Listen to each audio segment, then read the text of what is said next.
안녕하세요. 제가 이곳에 이런 글을 쓰게 될 줄은 정말 몰랐습니다.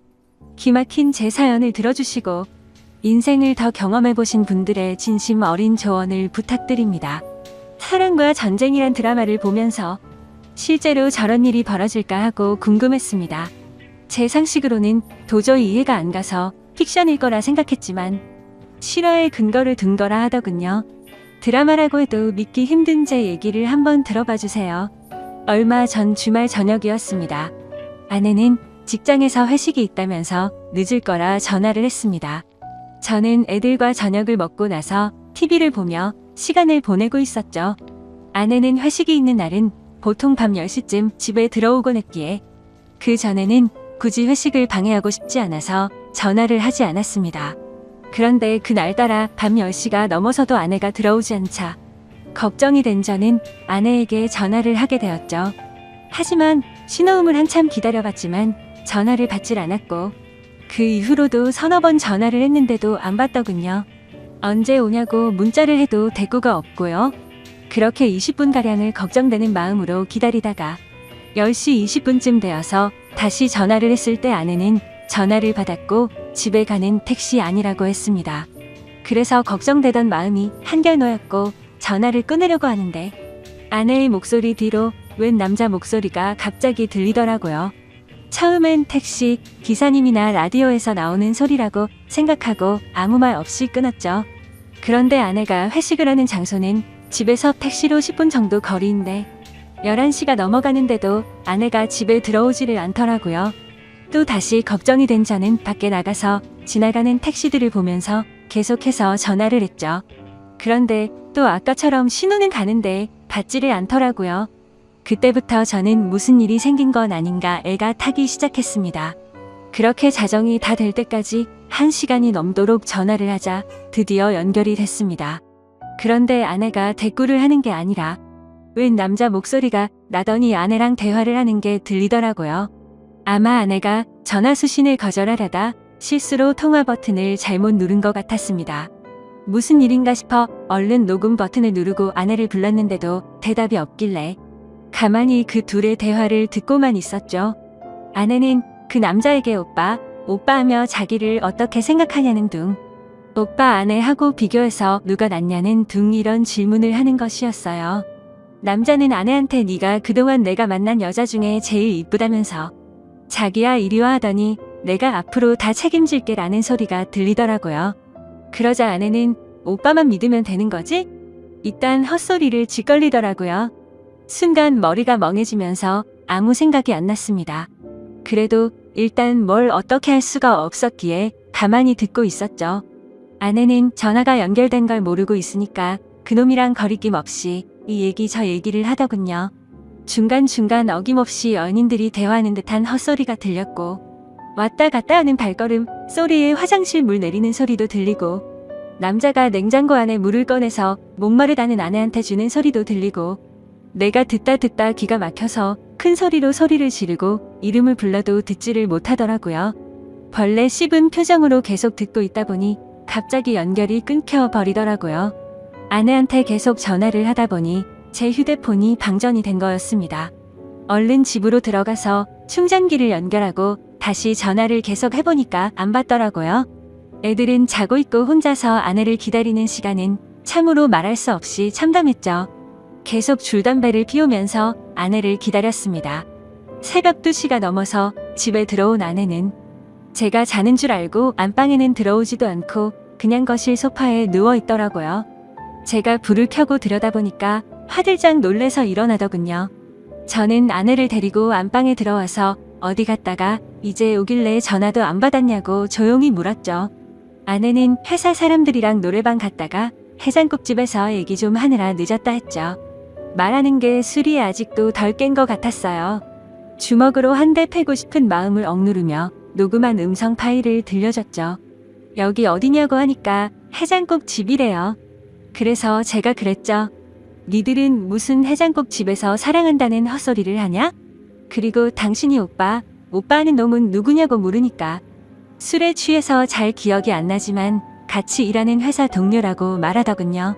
새벽 2시가 넘은 시간에 큰 소리 냈다간 애들이 알게 될 것 같고 동네 사람들도 알게 될 것 같아서 일단 자라고 했습니다. 아내의 폰을 뒤져보니 웬 모르는 남자 전화번호가 있더라고요.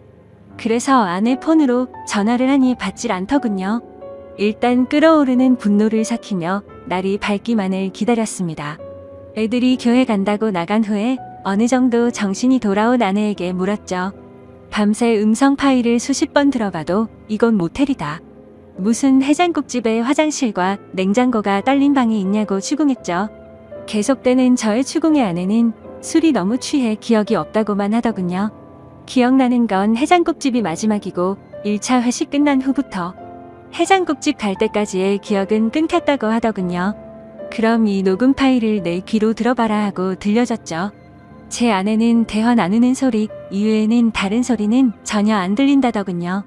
너무 기가 막혀서 나는 들리는데 넌 왜 안 들리냐니까.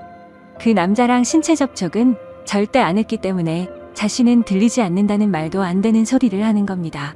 문제는 그 이후에 그 상대방 남자놈의 아내한테서 전화가 오면서부터입니다. 그놈 아내가 제 아내한테 전화를 했고 통화 내용을 듣기 위해 한 뼘 통화를 켜고 같이 들었습니다. 그렇게 드디어 결정적 증거가 나왔죠. 그놈 지갑 안에서 숙박비를 결제한 카드 영수증이 나왔다는 겁니다. 얼마나 급했으면 이 인간 쓰레기 같은 것들이 현금도 아닌 카드로 숙박비를 계산했더군요. 나중에라도 카드 내역이 밝혀지면 어쩌려고 겁도 없이 그곳에서 카드를 긁는지 참 어이가 없었습니다. 나중에 일은 생각도 안 하고 술에 취해서 정신이 나갔던 건지 앞뒤 걱정 안 하고 그런 거겠죠. 아무튼 그걸 근거로 그놈을 추궁하니까 제 아내와 갔었다고 말해서 전화를 했다는 거죠. 그놈 아내는 제 아내한테 온갖 욕을 하였고 제 아내는 같이 가기는 했지만 아무 일도 없었으니까 진정하라는 식으로 대화가 오고 갔습니다. 옆에서 가만히 듣고 있는 저는 그저 기가 막힐 뿐이었죠. 내가 음성 녹음을 근거로 추궁할 땐 아니라고 딱 잡아떼던 아내가 영수증이 나왔다는 말에 그 놈이랑 같이 들어갔던 거 인정한 겁니다. 처음엔 기억이 안 난다고 잡아떼던 아내가 물적 증거가 나오자 거길 갔던 것을 자백은 하는데 이번엔 신체 접촉 같은 건 절대 없었다고 하기 시작한 겁니다. 계속해서 잡아떼는 모습에 너무 열이 받았죠. 그래서 그놈 아내와 제가 직접 통화를 하게 됐죠. 그 여자 얘기를 들어보니 그놈도 지 아내한테 같이 들어가긴 했지만 신체 접촉은 안 했다고 주장했다더군요. 세상에 이게 말이 됩니까? 사지 멀쩡한 두 남녀가 거길 들어가 놓고 그냥 나왔다는 게 믿어질까요? 만약 제가 그 안에서 벌어진 음성 녹음을 확보하지 않았으면 아마 그 안에서 회사 얘기만 하고 나왔다고 우길 판이었지만 물적 증거 앞에서 인정 안 할 수가 없죠. 그러니까 이것들이 더 괘씸하게도 증거가 나올 때마다 딱 거기까지만 인정하는 거죠.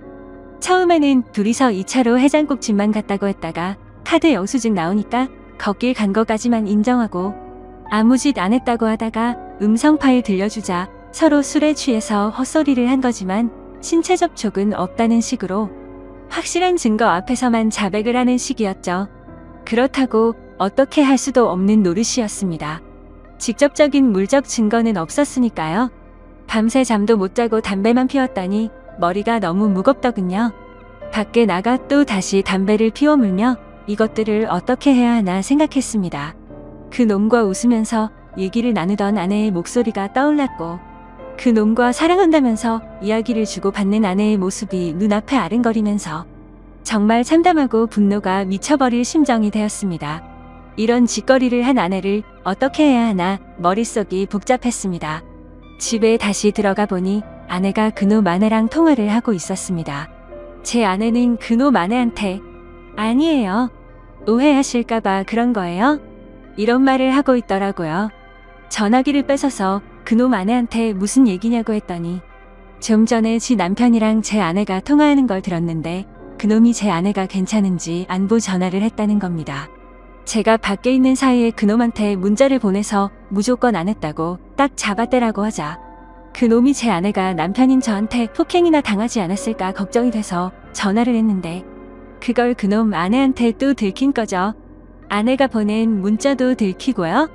그놈 아내는 제 아내한테 딱 잡아떼라는 말을 왜 했냐고 물었더니 괜한 오해할까봐 아무 일 없었으니까 안심하라는 뜻으로 했다고 합니다. 세상에 이게 말이 됩니까? 다 큰 어른들이 아무 생각도 없이 그곳을 간 것도 아닐 텐데 말이죠. 제가 받은 충격은 참으로 컸습니다. 결혼 10여 년 동안 서로 다정하게 지내고 정신적으로나 육체적으로나 서로 안정되게 교감을 나누며 살아왔으니까요. 부부싸움을 전혀 안 한 건 아니었지만 홧김에 딴 남자 바라보게끔 아내를 화나게 한 적이 없었거든요. 저 역시 결혼 후에는 아내만 사랑하고 다른 여자는 생각도 안 해봤습니다. 항상 나만을 사랑한다고 말하고 행동으로 보여주던 아내였기에 제가 느끼는 배신감은 이루 말할 수 없었습니다. 이번 사건 후 며칠이 지났지만 아직 아무것도 결론을 못 내렸습니다. 애들이 눈에 밟혀 이러지도 못하고 저러지도 못하고 있습니다. 이런 제 모습이 여러분들은 상상이 되실지 모르겠습니다. 삶의 의욕을 잃을 정도로 이번 일은 제 인생을 통틀어 도저히 답이 나오지가 않습니다. 얼마나 절망적이면 차라리 몰랐으면 좋았을 거란 생각도 들고요. 여러분은 제 얘기를 듣고 어떤 생각을 하셨나요? 이 답답한 현실에서 벗어나려면 어떻게 해야 할까요? 부디 현명한 조언 부탁드립니다. 감사합니다. 다음 사연입니다. 안녕하세요. 다양하고 많은 사연들을 읽어보다가 문득 예전 생각이 나서 지금으로부터 10년 전 제게 있었던 이야기를 들려드리고 싶어서 이렇게 글을 적게 되었습니다. 10년 전 제게는 누가 봐도 예쁘다고 칭찬할 만큼의 미모가 뛰어난 와이프가 있었습니다. 그때 당시에 저와 아내는 30대 초반의 동갑 부부였었고 초등학교를 다니는 외동딸 아이 하나가 있었습니다. 저와 아내가 처음 만나게 된 건 남들처럼 특별할 건 없었습니다. 그 당시 아내는 제가 다니는 회사의 갑위치에 있는 더 좋은 회사에서 근무하던 직원이었고 회사 간의 업무 파트너 담당자들이었기에 매주 몇 번씩 마주치게 되었었죠. 그러다 그녀의 미모와 능력에 점차 빠져들게 되었습니다. 저는 전문대를 나왔고 집사람은 명문대를 나왔었고 얼굴은 연예인 중에 김사랑을 닮아서 세련미가 넘쳤고 몸매도 좋았습니다. 그리고 말도 사근사근하게 잘하고 상냥해서 누구나 반할 만한 그런 여자였었죠. 솔직히 그에 비해 저는 다른 사람들과 다를 바 없는 평범한 남자였었고 아내는 미모면 미모 학벌이면 학벌 그리고 저보다 뛰어난 스펙까지 뭐 하나 꿀릴 게 없었죠. 그래서 그런지 처음에는 상냥하게 말을 건네던 여자였는데 제가 관심을 보이자 그때부터는 전과 다르게 저를 깔보는 듯한 행동과 말을 서슴지 않더라고요. 그래도 그때는 왜 그랬는지 그런 취급이 아무렇지가 않았습니다. 왜냐하면 그녀를 너무나도 사랑했었기에 그런 상처보다도 그녀를 바라보는 행복이 더 컸기 때문이었죠. 아무튼 저는 계속해서 관심을 표현하면서 선물 공세를 하기 시작했고 어느샌가 그녀도 제 마음을 알아줬는지 행동이 변하기 시작했던 시점이 있었습니다. 그런데 사실 그 행동조차도 저를 사랑해서 변했던 행동은 아니었더군요. 왜냐하면 훗날 결혼하고 나서 술을 마시다 아내가 제게 그때 있었던 사실을 술김에 말해줬기 때문입니다. 아내는 그때 당시에 같은 회사의 직원과 비밀 사내 연애를 하고 있었답니다. 그런데 갑자기 아내는 이별을 통보받았고 그 복수심에 저와 알콩달콩한 모습을 보이고 싶어서 그랬었다더군요. 그렇다면 제게 하는 행동을 그 자리에서 같이 볼 수 있었던 사람이었을 테고 누군지 짐작은 갔었습니다. 그때 같이 회의를 하던 사람은 아내의 팀장인 유부남과 여직원 1명 그리고 남자 후배가 1명이 있었죠. 그래서 저는 당연히 후배 남자라고 생각을 했었는데 지금 생각해보니 그게 아니었던 것 같기도 합니다. 아무튼 그때 당시에는 자세한 내막을 알지 못한 저는 그녀의 관심이 행복하기만 했었고 그녀도 저와 같은 마음이라고 확신이 들어서 고백을 하였고 연애를 시작하게 되었습니다. 하지만 저 혼자만의 일방적인 마음으로 시작한 연애는 힘든 시련들이 셀 수 없이 많았습니다. 그녀는 친구들과 술을 마시거나 회식을 하는 날이면 어김없이 연락두절은 기본이었고 제가 상처를 받든 말든 남자 사람 친구와 둘이서 술을 마신다고 아무렇지 않게 말을 하더라고요. 이미 콩깍지가 제대로 씌어져서 아내의 잘못된 모습들을 모두 다 이해하고 넘어갔던 것 같습니다. 그러다 결국 제가 너무 큰 상처를 받게 되고 그녀와 이별을 선택하게 된 사연이 있습니다. 그때 당시 여자친구는 자주 술을 마시던 남자 사람 친구와 둘이서 여행을 간다고 하더군요. 여자친구는 그 친구와는 어릴 때부터 동성 친구처럼 지내는 사이라서 걱정할 거 없다고는 하는데 아무리 제가 여자친구를 좋아해서 쩔쩔매는 입장이라고 하더라도 이건 아니지 않나요? 그래서 그동안 참아오던 모든 게 터져버렸고 분노가 한번 시작하니 도저히 걷잡을 수 없었습니다. 저는 단도직입적으로 말했죠. 만약 그 남자와 둘이서 여행을 간다면 나와는 끝이라고 말이죠. 하지만 여자친구는 그러거나 말거나 관심도 없다는 듯이 네 마음대로 하라고 하고는 여행을 가버리더군요. 그런 모습에 그동안 내가 정말 연애를 잘못하고 살았구나라는 걸 많이 깨달았고 힘든 아픔을 겪고 있었습니다. 그렇게 2달 정도가 지난 어느 새벽에 여자친구에게서 연락이 오더라고요. 저는 제 나름대로 많은 정리를 했다고 생각을 했음에도 그녀의 번호로 전화가 오니 심장은 미친 듯이 두근거렸고 솔직히 말해서 기분이 나쁘지가 않고 반갑고 좋았었습니다. 곧바로 그녀의 전화를 받아보니 우는 목소리로 제게 사과를 하더군요. 그동안 자신에게 잘해주던 걸 너무 몰랐답니다. 그런데 헤어지고 나니까 자신도 저를 너무 사랑했다는 걸 깨달았고 용서를 해달라고 하더라고요. 그리고 그때 했던 선택은 자신도 후회한다며 다시는 그런 말도 안 되는 짓 하지 않겠다고 했죠. 솔직히 고민이 잠깐 동안 되기는 했지만 그녀의 말을 진심으로 믿고 싶었습니다. 그래서 그녀의 용서를 받아주었고 결국 연애를 다시 시작하게 되었죠. 그날 이후로는 다른 평범한 연인들처럼 그녀도 제게 헌신을 다해주더군요. 달라진 모습에 저는 하루하루가 행복했었고 제 선택에 후회가 없었습니다. 그렇게 행복한 연애를 하던 중 1달 정도가 지난 뒤에 아내는 제게 말했습니다. 아무래도 아이를 가진 것 같다고 해서 병원에 가봤는데 임신한 지 3개월이 되었답니다. 그 이야기를 듣고 나서 심장이 덜컹하더군요.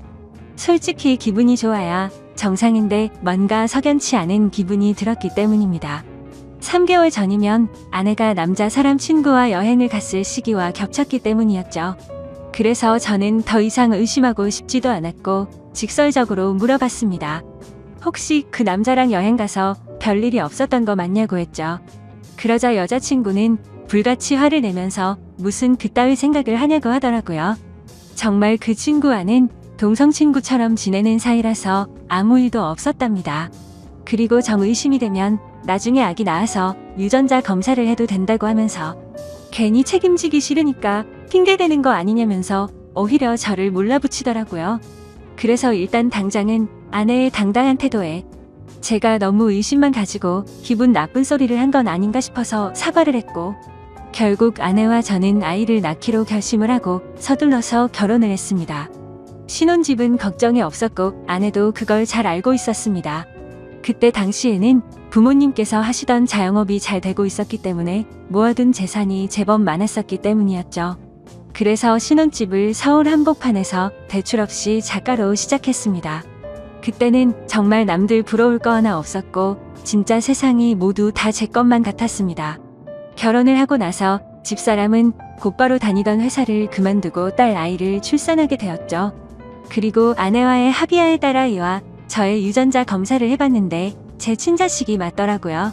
그래서 아내를 의심한 게 미안한 마음이 커서 그날 이후로 아내를 공주님처럼 모시면서 지내게 되었고 12년 동안 저희 부부는 남들 부럽지 않게 평범하고 행복하게 잘 지내고 살았습니다.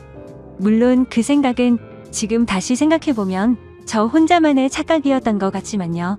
아내가 연예인처럼 예쁘고 날씬하고 동네 주민들 누구에게나 상냥했었는데 이런 성격들이 어쩌면 다 불행의 시초였던 것 같습니다. 그때는 착하고 상냥한 성격이 마냥 좋다고 생각했는데 믿는 도끼에 발등 찍힌다는 말이 절실하게 생각나더군요.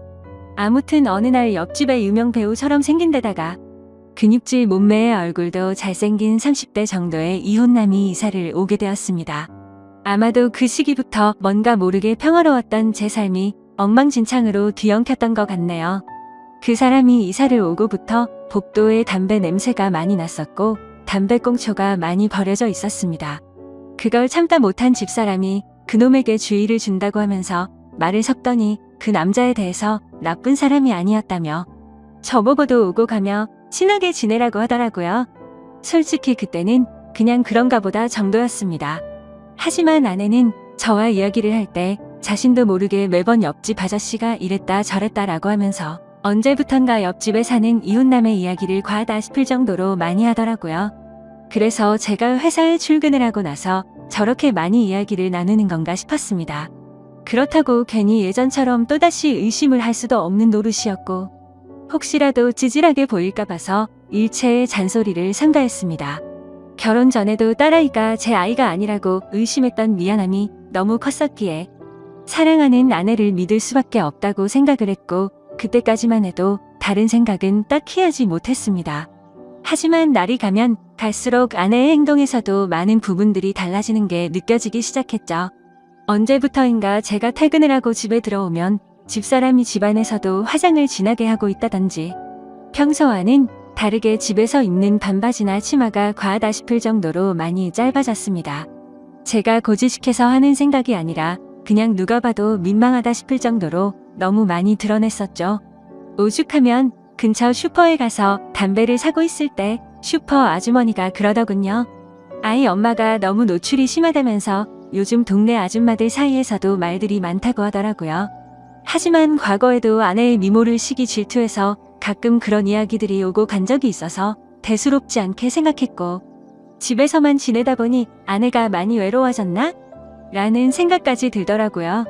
그래서 그냥 여자들의 한때 기분 이련이 했습니다. 지금 돌이켜 생각하면 제가 너무 안일했던 것 같습니다. 그때 그런 모습들을 보고 바람의 징조를 포착했어야 됐는데 말이죠.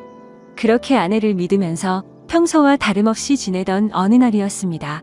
외근을 다녀오고 나서 평소보다 일찍 퇴근하고 집으로 들어갔는데 아내가 샤워를 하고 있더라고요.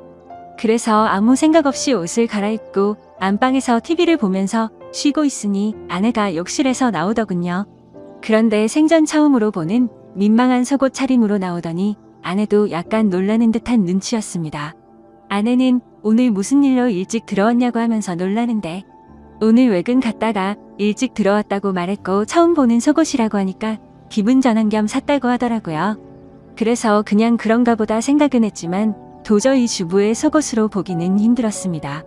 그냥 기분이 찜찜했지만 그러려니 했고 일찍 마친 김에 같이 장이나 보러 가자고 하고서 아내와 같이 외출을 하게 되었죠. 그렇게 엘리베이터를 기다리고 있는데 옆집에 사는 이웃남도 때마침 문을 벌컥 열고 나오더군요. 그런데 약간 흠칫하는 듯한 모습이 이상하게 생각되었고 같이 엘리베이터를 탔는데도 뭔가 알 수 없는 묘한 기류가 느껴졌습니다. 평소에 친하게 지낸다던 아내와 이웃집 남자가 이야기도 잘 섞지 않았고 옆집 남자는 저와 인사를 하면서도 제 눈을 똑바로 쳐다보지를 못하더군요.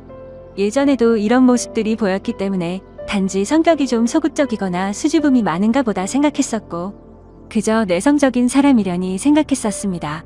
그런데 갑자기 저런 모습이 저에게만 그런 건가 싶은 생각이 들었죠. 그래서 마트를 가는 동안 아내에게 물어봤습니다. 옆집 남자랑 친하다면서 왜 어색하게 인사하냐고 했더니 몇 번 마주쳤는데 보면 볼수록 사람이 착하기는 한데 뭔가 어두운 느낌에 멀리했다고 하더군요. 그러면서 아파트 반상회에서도 아주머니들 사이에서 말이 많았다며 말을 이어갔습니다. 옆집 남자가 원래는 성격도 밝고 착한 사람이었는데 전 부인이 바람을 펴서 이혼을 하고 성격이 많이 변했답니다. 그래서 옆에서 지켜보면 매일같이 술만 마셔대고 담배도 엄청나게 많이 핀다고 하더라고요.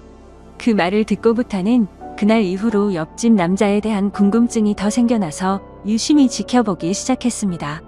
술과 담배를 많이 한다는 건 잘 알 것 같은데 그런 걸 제외하고는 특별한 문제들은 없어 보이더군요. 옆집 남자는 주말이면 어김없이 교회도 빠지지 않고 혼자서 잘 나가더군요. 단정히 성경책 들고 예배 가는 모습이 인상이 깊었고 그런 모습들이 어두워 보인다거나 다른 생각은 할 수가 없었죠. 그냥 누가 보더라도 겉보기에는 정말로 절대 문제가 있는 사람 같아 보이진 않았습니다. 그리고 눈을 잘 마주치지 못할 뿐 제가 보기에는 인사도 잘해서 친절하고 예의가 바른 사람으로 보였고 제가 직접 지켜본 옆집 남자는 아내가 말했던 모습과는 전혀 달랐기에 의심이 싹트기 시작했습니다. 솔직히 말해서 제 아내가 유부녀라고는 하지만 매일같이 운동을 다니면서 관리를 잘해서 아이를 출산하기 전처럼 몸매도 좋았고 피부 관리도 항상 잘해왔기에 20대 중반으로 밖에 보이지가 않았죠. 그래서 길을 가다가도 남자들이 10명 중에 5명은 다시 쳐다볼 정도로 훌륭했었기에 옆집 사는 남자도 충분히 관심을 가지고서 저 몰래 들이대지 않았을까 싶었습니다. 그리고 그때부터는 별의별 생각이 다 들더라고요. 외근하고 일찍 들어간 날도 아내가 굳이 그 시간에 샤워를 하고 있었던 것도 수상했고, 왜 그때 때마침 옆집 남자는 외출을 했으며 서로가 어색해했던 이유가 뭘까 이런 생각이 들었죠. 사실은 아내는 그 남자를 만나기 위해서 샤워를 했고 둘이서 만나려고 했는데 제가 있어서 둘 다 놀라서 그런 상황이 벌어진 게 아닌가 이런 생각이 들었습니다. 심지어 그날 마트에 다녀오고 나서도 잠들기 전 낮에 봤던 아내의 모습이 아른거려서 다가갔더니 아내는 이 핑계 저 핑계를 대면서 저를 피했던 모습이 기억났습니다. 절대 2번 다시는 아내를 의심하지 않는다고 맹세하고 지키려고 애써봤지만 의심이 싹을 트기 시작하니 걷잡을 수 없이 커져가더군요. 아내가 입고 있는 의상들도 예전에는 그러려니 했었는데 이제는 옆집 남자한테 잘 보이려고 저 따위로 입은 건가? 라는 생각이 들기 시작했고, 회사에서 일을 하고 있을 때도 지금쯤 아내가 바람을 피우고 있는 거 아닌가 라는 생각에 일도 제대로 손에 잡히지가 않았습니다. 하지만 뭔가 의심이 되긴 했지만 예전처럼 아무런 증거도 없이 따질 수도 없었고, 솔직히 말해서 이 모든 일들이 제 추측일 뿐 결정적인 사건이 없었기에 제가 착각을 하는 거라고 위안을 삼았습니다. 심지어 일이 걷잡을 수 없이 터져버리고 나면 지금의 이 행복한 가정이 깨지지 않을까 걱정도 되더라고요. 오죽하면 만약 아내가 바람을 피운 게 맞다고 하더라도 살다 보면 집사람도 사람이니까 잠시 한눈을 팔 수도 있고 봄바람에 그러려니 하고 빨리 제자리로 돌아오기만을 바랄 정도였죠.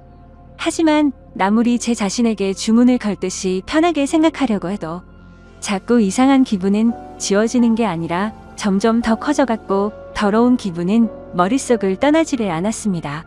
그래서 결국 오랜만에 만난 친구들과의 술자리에서도 제 표정이 어두워 있으니 친구들은 집요하게 제게 무슨 일인지 물어보게 되었고, 너무 답답한 나머지 어쩔 수 없이 제 고민을 털어놓게 됐습니다.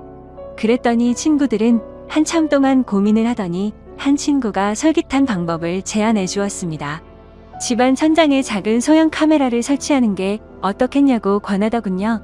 이렇게 백날 첫날 고민하고 또 고민해봤자 의심은 더 커질 거라며 차라리 제 생각이 맞든 아니든 하루라도 빨리 아는 게 저와 딸아이를 위한 거라고 하더라고요. 그 말을 듣고 보니 저도 같은 생각이었습니다. 예전에 딸아이의 친자 검사를 할 때도 의심을 하던 시기가 너무 힘들었었고 막상 검사를 할 때는 덤덤했었고 제 친자식이라는 결과가 나오니 더 행복해졌던 전례가 있었기 때문이었죠. 아내를 또다시 의심해서 미안하지만 만약 아니라면 평생 동안 헌신하겠다는 생각으로 아내가 운동을 나가고 집이 비어있는 시간에 작은 소형 카메라를 설치하게 되었습니다. 지금부터 세상에 이런 일이 또 있을까 싶은 반전 드라마가 시작됩니다. 저는 저보다 덩치도 좋고 근육질에 탄탄한 몸을 지닌 옆집 남자를 가만두지 않으려고 혼자서 온갖 상상을 했고, 혹시라도 벌어질 위기 상황에 대처할 모든 만반의 준비를 하고 마음을 가다듬었습니다. 혹시라도 제가 예상했던 대로 아내와의 불륜이 확인되면 그냥 주먹 다툼을 하고서 징역이라도 가겠다고 각오까지 했을 정도였죠. 그렇게 저는 떨리는 마음을 진정시키면서 며칠 동안 매일 녹화된 비디오를 들어보았습니다. 태어나서 처음으로 겪은 감정이었는데 정말 세상 지옥이 따로 없더군요. 지금도 정확히 기억나는 건 비디오 녹화일은 토요일이었고 오후 2시쯤이었습니다. 제가 회사에서 특근을 해야 해서 주말인데 불구하고 출근을 했던 날인데 그 틈을 타서 어떤 허우대 멀쩡한 남자가 우리 집에 슬쩍 들어오더군요. 그때부터는 설마 했던 마음이 확신으로 바뀌었고 손이 정신없이 떨렸습니다. 비디오를 보니까 딸아이는 이미 집사람이 밖으로 데려가더니 일집에 놀라고 맡겨뒀는지 집사람은 혼자서 들어왔던 상태였죠. 아무튼 집사람과 그 남자와 너무나도 자연스러워 보이더군요. 그 남자는 아무렇지도 않은 듯이 냉장고로 가더니 제가 사뒀던 캔맥주를 따서 마시더라고요. 그러더니 두 사람은 나란히 앉아서 TV를 보면서 뭐가 그리 신나는지 아주 둘이서 웃고 난리가 아니었습니다. 그리고 결국 최악의 상황들이 벌어졌고 제 믿음에 대한 대가는 배신으로 돌아오고 말았던 거죠. 설마 하는 마음으로 제가 얼마나 기도를 했는지 모릅니다. 하지만 제 바람은 보기 좋게 무시당했던 거죠. 그동안 왜 집사람이 그동안 그런 행동들과 지나친 의상들을 입었는지 그제서야 모든 이유를 알 것 같았습니다. 그러다가 남자가 카메라 쪽으로 뒤돌아서게 되면서 그 정체를 알게 되었죠. 저는 당연히 옆집 남자겠거니 생각하면서 얼굴을 유심히 들여다보고 있는데 깜짝 놀라서 소리를 지를 뻔했습니다. 제가 예상하던 옆집 남자가 아니라 아랫집에 사는 제 딸아이의 친구 아빠더군요. 그 남자의 딸과 제 딸아이가 같은 학교를 다니는 친구라서 부모들끼리도 잘 알고 친한 사이였습니다. 그래서 그런지 이런 말도 안 되는 짓거리를 하고 있었다라는 게 너무 현실감도 없었고 이해도 되지 않더라고요. 아랫집 남자는 나이가 많고 얼굴도 못생겼을 뿐더러 고지식한 선비마냥 점잖은 사람이었기에 정말 상상조차 못했었습니다. 정말 제 집사람이 제정신이 아닌 건가 싶었고 절대로 용납할 수 없는 짓을 하고 있었던 거죠. 그때부터는 도저히 제정신으로 버틸 수가 없겠더군요. 눈물이 쉴 새 없이 흘러버렸고 더 이상 영상을 계속 볼 수가 없어서 비디오를 꺼버렸습니다. 온몸에 힘이 빠지고 어지러워서 움직이기가 힘들더라고요. 그 아랫집 남자는 외적으로나 다른 건 볼품이 없더라도 학력도 좋고 직장도 좋은 소위 엘리트라는 사람이었습니다. 그때 문득 그런 기억이 떠오르더군요. 언제 한번 그 집 부부랑 같이 식사를 하던 자리였는데 왠지 모르게 집사람이 평소와 다르게 잘 웃고 기분 좋게 보내더니 집에 돌아와서는 자기가 아래집 남자랑 코드가 잘 맞는다며 그런 헛소리를 주절거리더군요. 솔직히 제가 아랫집 남자를 무시했어서 그랬던 건지 그 말이 전혀 기분이 나쁘지 않았고 그냥 그런가 보다 하고 흘렸던 거죠. 지나고 나서 생각해보니 그때부터 이미 눈이 맞았던 걸 눈치챘어야 했던 건데 제가 너무 한심스럽고 원망스러웠습니다. 저는 너무 열이 받아서 지금까지 벌어진 모든 사실을 인터넷에 올려서 이것들을 온 천하에 알리고 싶었고 2번 다시는 세상에 차마 얼굴도 못 들고 살게 만들고 싶었는데 차마 딸아이 때문에 도저히 그렇게는 못하겠더군요. 그러면 차라리 평생 죄책감을 갖고 살아갈 수 있게 내가 잘못되는 게 그게 최고의 복수겠거니 생각하고 옥상을 2번이나 올라갔다 내려왔다를 반복했지만 도저히 겁이 나고 용기가 나지 않아서 집으로 돌아왔습니다. 세상에서 가장 큰 분노가 생겼는데도 불구하고 어떤 복수를 하는 것조차 쉽지 않다라는 걸 처음으로 깨달았던 것 같네요. 결국에 어떻게 할지 한참 동안 고민을 하다가 집사람의 부모님에게 이 모든 사실을 알려야겠다고 생각을 했습니다. 곧바로 근처에 살고 있는 저희 누나에게 연락을 해서 저녁에 딸아이 좀 데려가서 맡아달라고 부탁을 했고 그날 저녁 장인어른과 장모님을 저희 집으로 모셔왔습니다. 갑작스러운 상황에 무슨 일인지 물어보셨지만 제 어두운 표정과 침묵의 낌새를 느끼셨는지 조용히 저를 따라와 주시더군요. 그리고서는 집에 도착해서 지금까지 벌어진 일에 대해서 말씀드릴 게 있다고 했고 빠짐없이 전부 설명을 해줬습니다. 만약 2분께서 원하신다면 증거 영상도 있으니 원하시면 보여드린다고 말씀을 드렸죠. 그러자 2분은 서로 대화를 나누셨고 보고 싶다고 하시더라고요. 그래서 저는 아무 말 없이 녹화된 영상을 틀어드렸습니다. 장인어른과 장모님은 결혼 전부터 연애 시절에도 저를 굉장히 싫어했었고 엄청난 무시를 하던 분들입니다. 물론 당신네들 딸이 좋은 대학교 나와서 좋은 회사를 다니고 있는데 제가 성에 찰 수는 없었겠죠. 하지만 차마 입에 올릴 수 없는 말까지 서슴지 않게 하면서 무시하던 장인과 장모였는데 표정이 정말 가관이더라고요. 영상을 보시던 장모님은 울음을 터뜨려버렸고 장인어른은 아무 말 없이 줄담배만 피우더군요. 그렇게 짧은 침묵이 지나고 나자 장모님께서 갑자기 제 2 손을 붙잡고 울기 시작했습니다. 자식을 잘못 키운 죄라고 다 자기 탓이랍니다.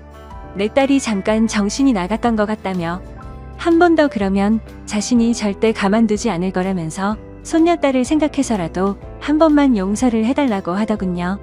솔직히 처음 보는 장모님의 태도와 행동에 저도 마음이 조금 흔들렸습니다. 하지만 아내의 불륜 사실을 직접 보게 된 저는 도저히 더 이상 이 관계를 유지할 수가 없었습니다. 그래서 제 생각과 감정을 아주 솔직하게 말씀을 드렸죠. 금이야 오기야 키워온 딸이 이런 말도 안 되는 충격적인 짓을 저지른 걸 알게 된 장인 장모는 2분 다 더 이상 말을 잇지 못하셨고 제 뜻대로 하라고 하시더군요. 그렇게 이야기를 마치고 난 뒤에 장인 장모는 집으로 가셨고 몇 시간 뒤 집사람이 정신 나간 사람처럼 문을 열고 들어와서는 문이 부서질 듯이 문을 닫고서는 들어오더군요. 아내는 지금 제정신이냐고 적반하장으로 나왔습니다. 네가 뭔데 나에게 있던 일을 자기 부모에게 말도 없이 말했냐며 욕을 하기 시작하더라고요. 그냥 이혼하면 쉽게 끝날 문제인데 이를 왜 키우냐고 하면서 이혼하자고 발악을 하면서 대들더군요. 그 모습을 보니 너무나도 허탈했고 슬퍼서 오히려 제가 눈물이 다 났습니다. 저에게 미안하다고 한마디만 했었더라도 많은 게 달라졌을지도 모릅니다. 차라리 거짓말이라도 하면서 울고불고 빌었더라면, 다시는 안 그러겠다고 매달렸다면 아마도 저는 용서했을지도 모릅니다. 그때는 제 목숨보다 소중했고 제 모든 걸 줘도 아깝지 않아서 정말 소중하고 과분했던 집사람이었죠. 그만큼이나 저는 진짜 많이 아내를 사랑했었습니다. 너무 화가 났지만 차마 집사람을 건드릴 수는 없었기에 저는 그냥 바닥에 뒹굴면서 서럽게 통곡을 했습니다. 그제서야 집사람도 상황 파악이 됐는지 아무 말도 없이 가만히 있더군요. 상황이 정리되고 서로가 감정을 추스린 다음에 이야기를 했습니다. 결국 집사람과는 이혼을 하기로 했고 아내에게 기책 사유가 있었기에 딸아이는 제가 맡기로 했습니다. 그리고 아랫집 그 정신나간 유부남도 이 모든 사실이 드러나자 그 유부남의 아내가 회사에서 한바탕 난리를 치는 바람에 불명예 퇴직을 당하게 되었고 결국에는 이혼까지 당했다고 하더군요. 그리고 당장은 집에서 아이를 키울 사람이 없었기에 독신으로 지내고 있던 누나가 저희 집으로 들어와서 딸아이를 잘 키워줬습니다. 가진 거라고는 집 하나 딸랑 있었는데 그 집을 팔고 싶지는 않았습니다. 당장 팔면 너무 막심한 손해였을 뿐더러 온전히 제 딸아이에게 물려주고 싶었기 때문이죠. 그래서 저는 제 딸아이에게 모든 걸 다 해주고 싶어서 정말 열심히 살았습니다. 나름대로 수입이 적지는 않았던 덕분도 있었고 제가 열심히 하는 만큼 수익은 더 늘어났기에 항상 추가 근무를 지원해서 했고 일 없는 날에는 대리기사도 뛰면서 정말 열심히 살았습니다.